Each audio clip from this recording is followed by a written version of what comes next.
Hello, this is Mark Serwotka, the General Secretary for PCS, bringing you the latest weekly update on what your union's been doing on your behalf during these very difficult times.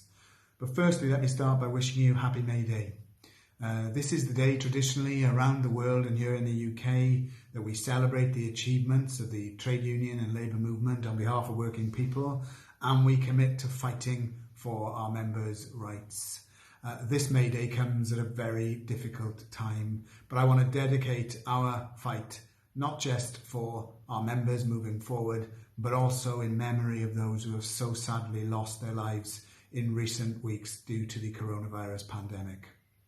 Now, over the last few updates, I've been emphasising how we've been successful in getting 80% of our members working from home. I want to start this message really for the 20% of those who've never been in a position where they've been able to work from home. In departments like the DWP, MOJ, the Border Force, and a number of others, people have had to continue to report for work. Now, we're hearing some troubling reports in these areas that for some of you, the conditions you're working in are not acceptable.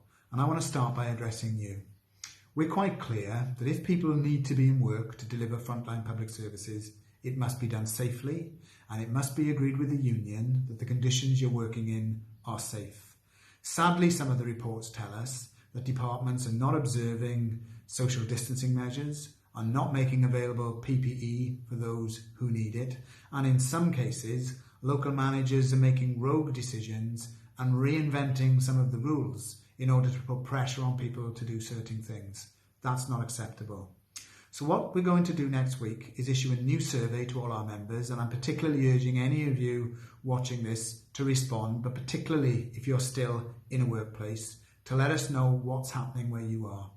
We have legal rights to conduct health and safety inspections to ensure that all working environments are safe and comply with the law. So if you have issues, tell us about it, and we will try and take those up with your employer or with the Cabinet Office. And what we're asking for are things that the government tells us everyone should have. So you should be working, observing social distancing measures in all parts of the workplace. You should have PPE where it's required, and if you've got it, you must be allowed to wear it. We're also raising things that some departments who require people to be in work should follow what's happening in other parts of the world, where to reduce the amount of people in at any one time, people are being put on split weeks. So half the workforce would work for the beginning of the week and the rest the latter part of the week, ensuring that it's easier to observe social distancing measures. So these are things we're going to raise with your employer, with the Cabinet Office. So let us know if there's other things that you need us to do. Now, I also now want to turn to the big thing that was hanging over us last week, which was the worry that more and more of the civil service would be told now, no longer can you stay at home, you must come back to work. I'm glad to report that the Cabinet Office, when we raised these concerns, have written to us to assure us there will be no dramatic shift of policy. And we're now going to negotiate with them a civil service-wide protocol that we hope will ensure that people should still be allowed to be at home, but where that no longer is possible, that certain measures must be followed. And we will oppose people being asked to go back to work until the government's lockdown is lifted.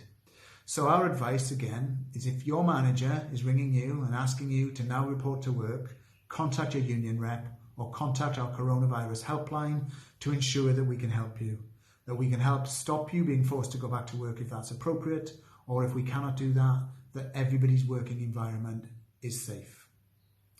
Now I'm going to now tell you a quick story really that tells us just how terrible some conditions are for some people.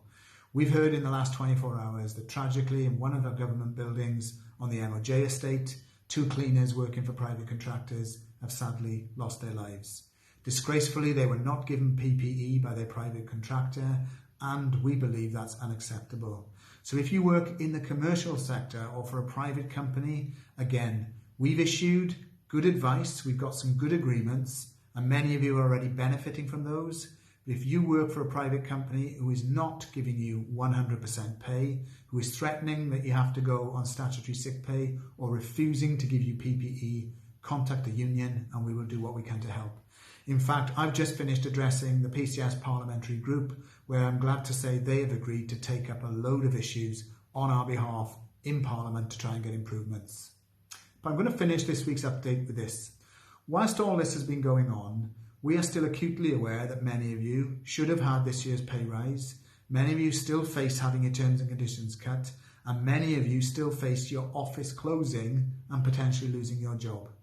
We wrote 7 weeks ago to the government, making interim demands on your behalf to ensure that you got fair treatment now and that we could carry on negotiations later in the year. We asked basically for an across-the-board above inflation pay rise for everyone, no cuts to terms and conditions, and no office closures. Disgracefully, we have still not had a reply from Michael Gove.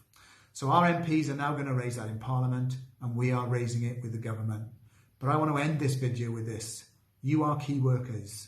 Your efforts are keeping the country going. You deserve to ensure you get a pay rise, that your job is not threatened, and that your terms and conditions are not cut. That's what we're fighting for on your behalf, and I hope next week we can bring you an update. Meanwhile, please stay safe. Contact the union if you have any worries, and I do hope that next week we can bring you further progress. Thanks very much.